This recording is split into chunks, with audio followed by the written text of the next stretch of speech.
That's right, folks. Season 2 is wrapping up today. Can you believe it? Nearly 100 episodes of my amazing wisdom poured right into your empty brain cavities. Man, I'm surprised that more phones haven't broken just from all the awesomeness within them when you download these episodes. Anyway, today we're taking your questions. This is the season finale bonus burning question episode. That's what we're calling it. Burning questions that you wanted me to answer, and answer them I will. Right after James hits it for the last time of season 2. That was your cue. The Brad Johnson Show. 3, 2, 1. Ignition. Blast off.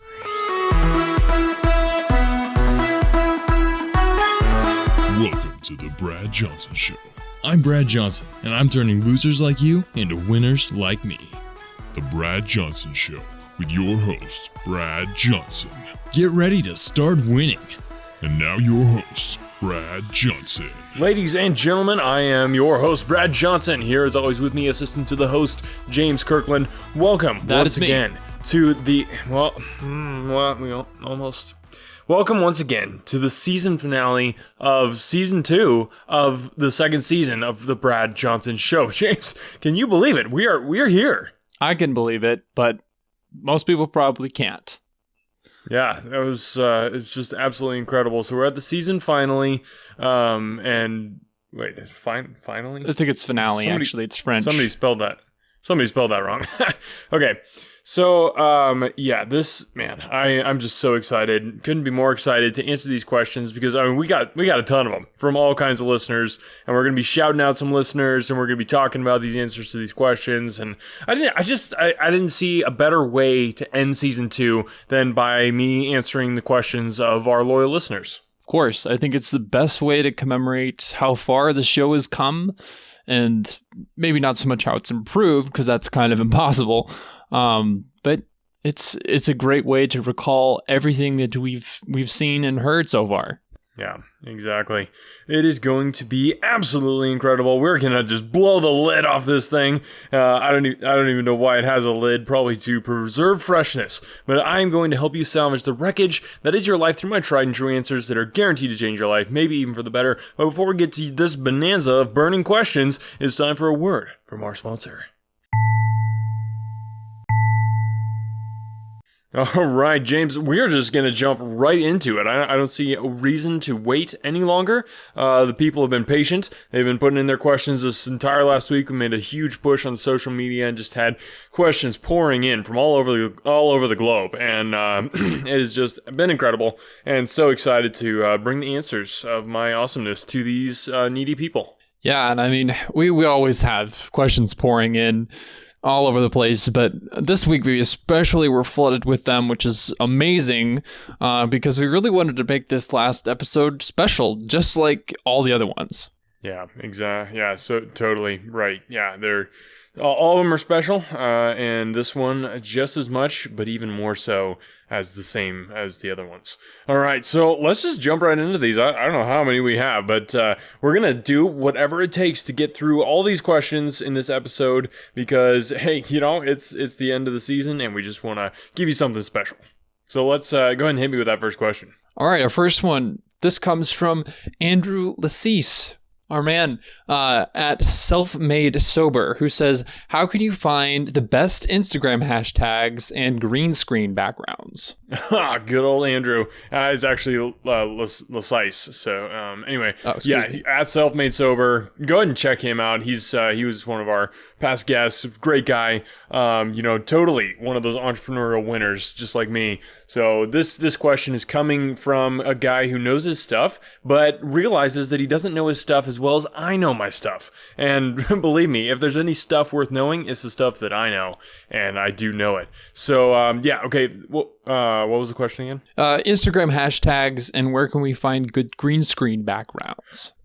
Yes. Okay. So Instagram hashtags. So what are the best ones? I think it really honestly depends somewhat, no, though not entirely, on what your niche is. If you are in, let's say, you know, like the jackedness niche, like I am, because I am jacket, even though it's not like my direct niche, still, like using the hashtag jacket or hashtag fitness or things like that. So you want to kind of tailor it to your audience, but at the same time, there's certain hashtags that are just always going to get you what you're looking for. And that is, obviously, Hashtag Winterly is the first one that came to my mind. well, no, but what you're trying to get through all those is what I always say that you're trying to get through social media. Oh, social media is the way to get the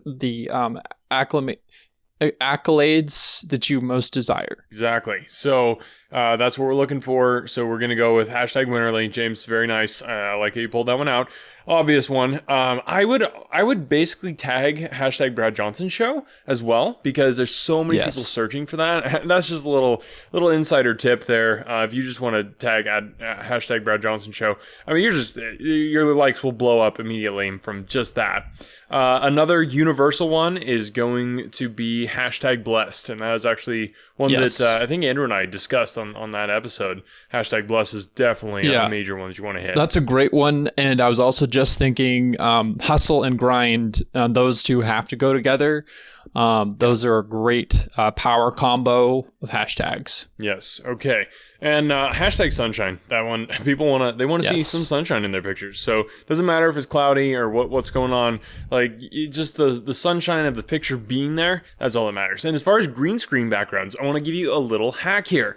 This works so well for me. I just bought a $3 can of spray paint and just use that on the walls. So that now that was when I was getting started. Now, obviously, I've upgraded to a full-on studio. I've got my audio studio, but I also got my video studio with the green screens like built in. I mean, they are high dollar. I don't know how much we paid for those, but it was insane. Yeah, and the nice thing is with the spray paint is you can also spray paint objects and other things that you want to be able to use as a green screen or to be able to edit out or whatever. So, like if you have an iPad and you want to change the whatever the screen is displaying, you can use that spray paint directly on the screen and create that green screen out of that item. So the screen is green. Very nice. All right. So that is the answer there. Thanks, Andrew, so much for sending that in. People, go check out his stuff. He's at Self-Made Sober on the Instas, and great podcast himself that he does have himself. So there you go. Thanks, Andrew. Next set of questions. Our next question is, how can you be as awesome as me? Did you write this?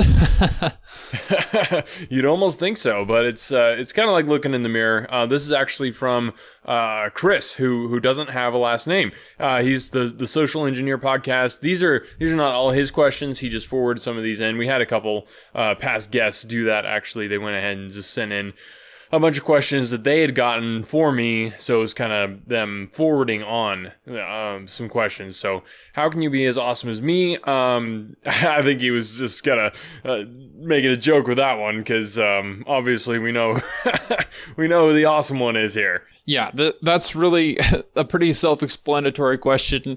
If you want to be as awesome as Brad, listen to the show. And if you want to be as awesome as yourself, don't change. And that wouldn't be a very good recommendation for anyone. No, it's pretty hashtag loserly right there. Okay, so that got that question. Next one. What does the number 42 have to do with social engineering? Okay. Yeah, I totally know the answer to this pretty question. Obvious. It didn't really, yeah, obvious. Just didn't really seem like it connected with the theme of the show. Anyway, yeah, so this kind of goes back to the episode that we did with Chris, where I just kind of delved into everything I know about social engineering, and he talked too a little bit, but basically the number 42 it's an amazing number. Have you ever thought about the number 42, James? I have, and it is interesting because it's made of two even numbers. And then if you add them together, they make another even number. So exactly, no matter what you do, it's always a number and it's even.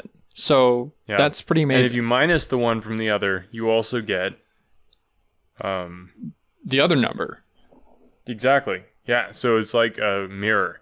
And that is what the number 42 has to do with social engineering, is that you, when you're social engineering somebody, have to become a mirror. and mirror their thoughts and actions and desires and wants and hairstyles so that, you can engineer them socially, obviously. Exactly. Yeah. So, it's pretty straightforward. I feel kind of dumb answering that question because it's, it's just like everybody knows that, but I do too, obviously. So that's the answer to that question. And I love this next one because it's so, it just really gets into I'm kind of a grammar nerd. I think people kind of know that after listening to the podcast by now.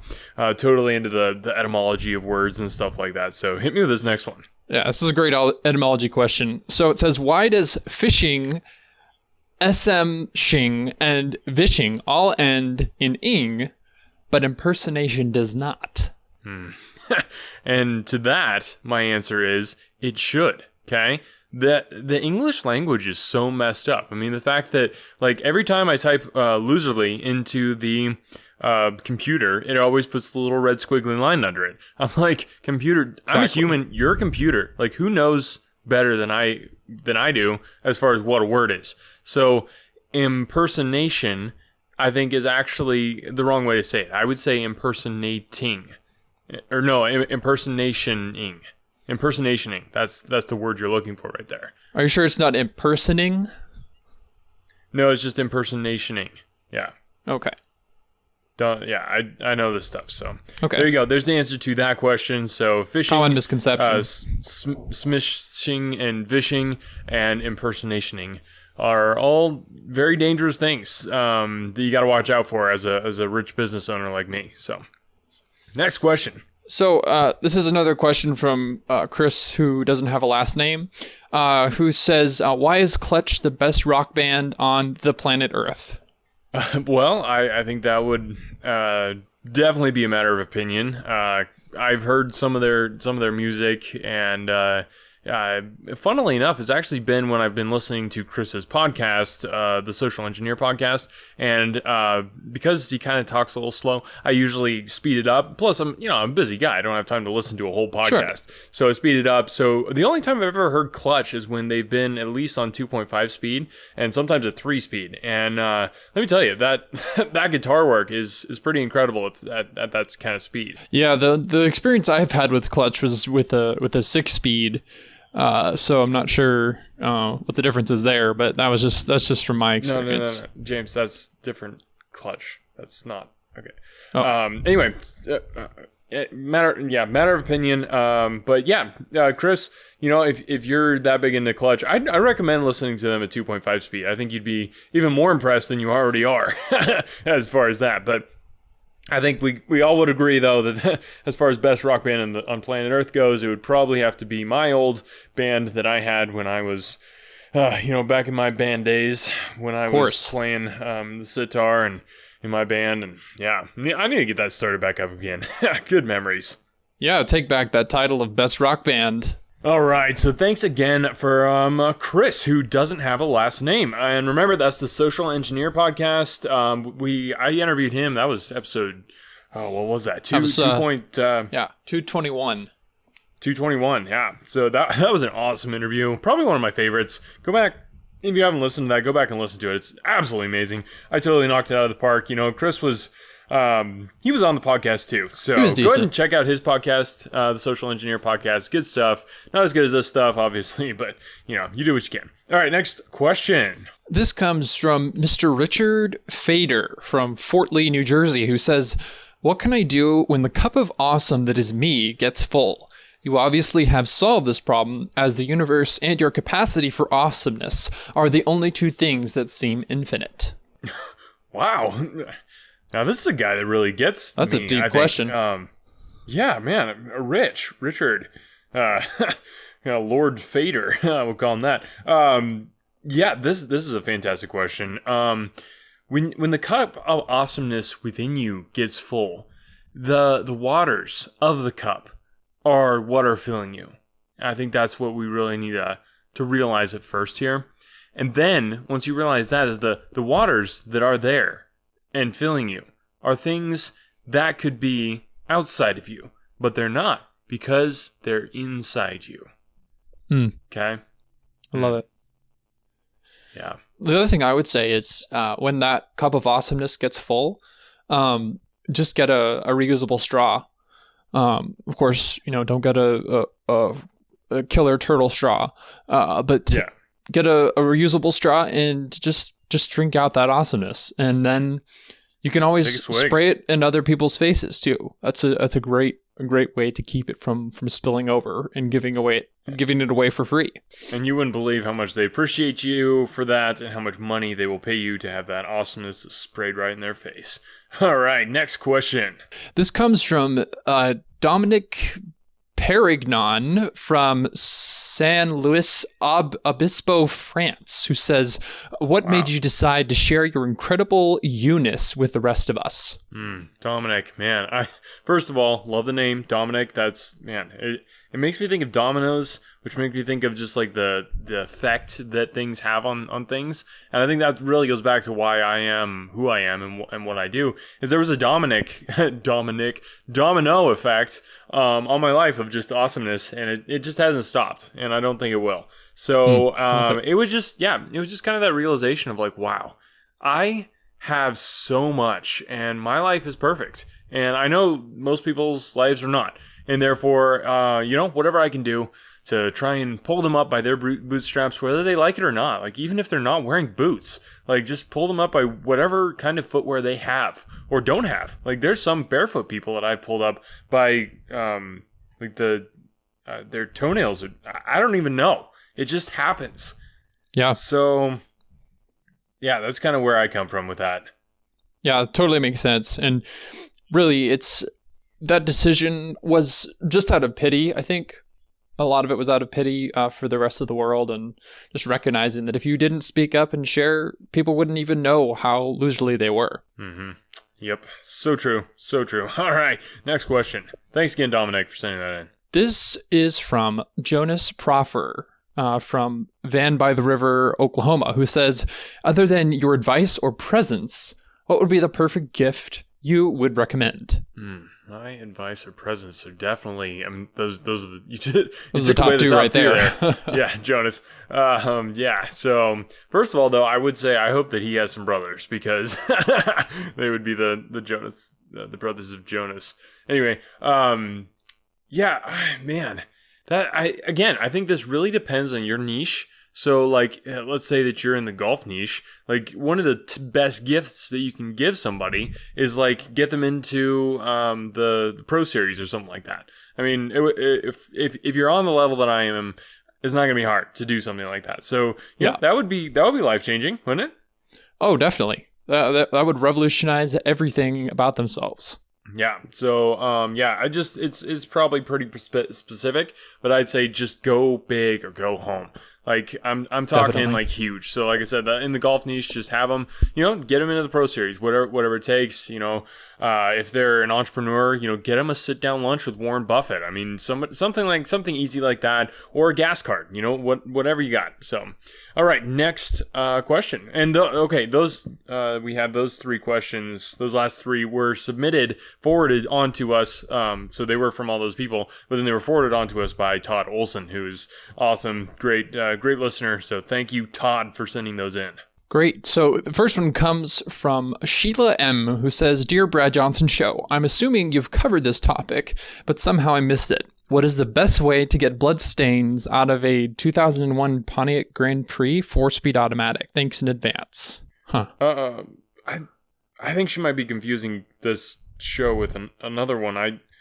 I think she's thinking of the Brad Ronson show, which is about vehicle maintenance and cleaning, I think. Yeah. I've never had experience with a car that's older than like 2016. Do they allow cars? Or newer than 1970. Do they allow cars from 2001 to still be on the road? James, oh come on! No, they of course they did. That's why they have classic muscle. I mean, that's what I was saying. So 1970 before, I've had cars there. The classics. That's what we're talking about. And then 2016 and newer. So I don't know about the 2001s. That was a sad year for cars in general. It was also a sad year for cars For sure. All right. Yeah. So, I do some Googling, Sheila. I think that's probably a really good way to do it. Or, if you want, like, give me a call. I could consult you on that. I'm sure that's something that I could do. Next question. All right, this one says, "Hey Brad, longtime listener, first time writing in. I've got a family reunion coming up in 2 weeks, and I'd love your advice on what career I should say I'm in. Of course, I'm working, but it's nothing they'd approve of, so trinket, dance your pants off, you star." Okay. Wow. Yeah. So if you're, I've seen this so often because people are just like on the entrepreneur path. They're totally dominating, totally rocking it, and they've got a negative family. And it's like, what don't you get? I'm an entrepreneur. Yeah. Like, that should settle all arguments right there. But it doesn't, because some people are just very backwards. So if you are an entrepreneur and you're worried about, what should you say? I really take it a step back and just say I'm in the blank industry. So for me, I'm in the winning industry. That's what I tell people that I don't think will understand or appreciate the entrepreneurial side of things. I'm just like, I'm in the winning industry. So like James, you would be in, I don't know. I'm in I guess I'm in the management industry, the success industry. Okay. I think that might be taken a little far, but so somebody like Chad Brock, he's in the fitness industry, so he doesn't have to say he's an entrepreneur. Okay, that's kind of what I'm getting at here. So you want to kind of take it a step back, and then if you're just doing like affiliate marketing or something, like you don't want to say that you're into marketing or into sales, because that's boring. That's not. Yeah, that's very boring. So I'd get a little more niche on that and be like, I'm in the organic pet toy industry or something like that. Yeah, something that gives at least a perception of wealth is always a good idea. Oh yeah, definitely. All right, great question there. Next one, and I think this is going to wrap it up for our burning questions. So let's hit this last one. Oh man, this has been great. These questions are so good. This is wonderful. Here it is. "Hello, thanks for this great forum to get answers to the questions others wouldn't dare answer. What's the best way? Of course. What's the best way to have a photo shoot with your neighbor's pet? Also, I don't get along with the neighbor, but their Rottweiler is a gem. Her name is Bev. Thanks, Trina Johnston from Onalaska, Wisconsin." Oh, okay. She has to make up her mind if she's in Alaska or Wisconsin. I'm not sure what's going on there. Now, we don't get a lot of questions about Rottweilers. No, and I'm glad she brought up pets, because we did an episode on that. Maybe you can look up what episode that was, James, so people can go back to it. Yeah. About just monetizing your pet, and I think that's great. I mean, that was actually one of the tips inside that episode, was that if you don't have a pet, like, chances are you've seen somebody with a pet, or you know somebody who has a pet, and you can monetize their pet, and then like boom, like talk about streams of income just coming in like crazy. So the best way, I think, is going to just I wouldn't call it casing, but kind of just watch very closely the movements in and out of your neighbors. Find out when they're there, when they're not there. And then you can just pop in there. I'm sure Bev would love to become an Instagram star. So if you frame it to her in that respect, like I don't think she's gonna have a problem. Of course, yeah, the dog won't mind at all. And that's episode 2.9, How to Monetize Your Pet, the 5 Secrets with Cesar Florence. Oh, yeah, Cesar. That was such a great episode. I had so much fun on that one. Man, I am just in such a good mood. Those last 3 questions, by the way, also forwarded in to us from the awesome Lisa Olson, who was the first female guest on the Brad Johnson Show, which, absolutely incredible. No sexism there. Just didn't work out beforehand. But Lisa Olson, awesome. So man, I'm actually gonna say it, James. I'm gonna say it. Those were good questions. I think that's the first time in over 100 episodes I've been able to say that with a straight face.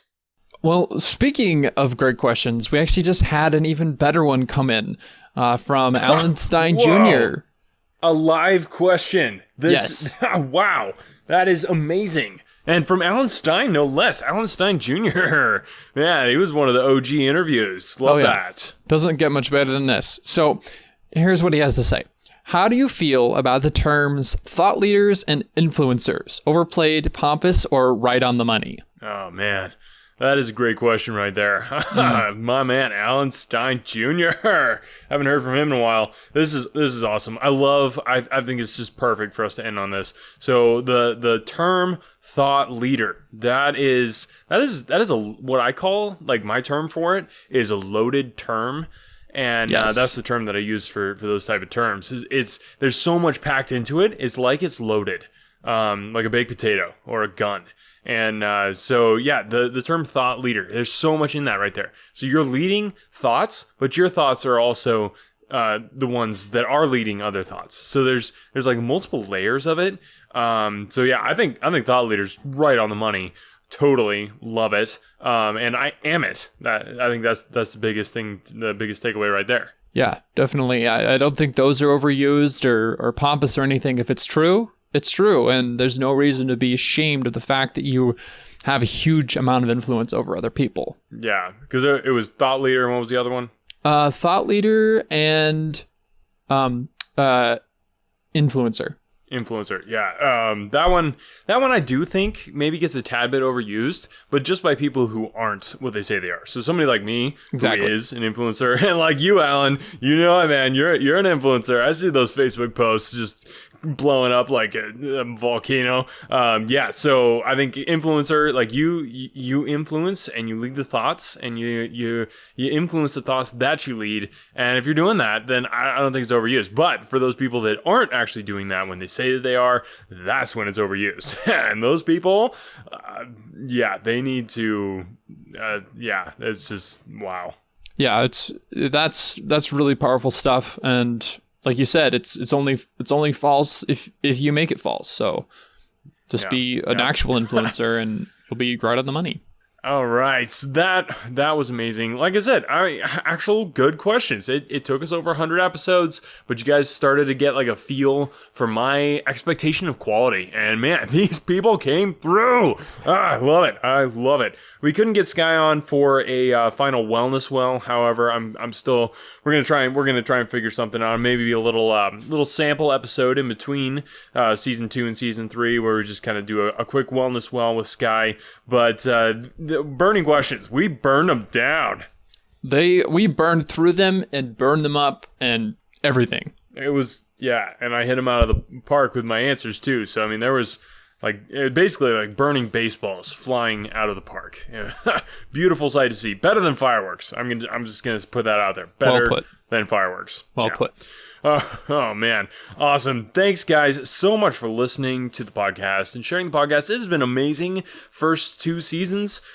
Season 1 was awesome. Season 2 got even better, which most people said it couldn't be done, but it did, because I'm Brad Johnson. So season 3, like, imagine, like I said, exploding phones. I'm seeing some lawsuits here next season, but well, hopefully not. But yeah, you know what I'm saying.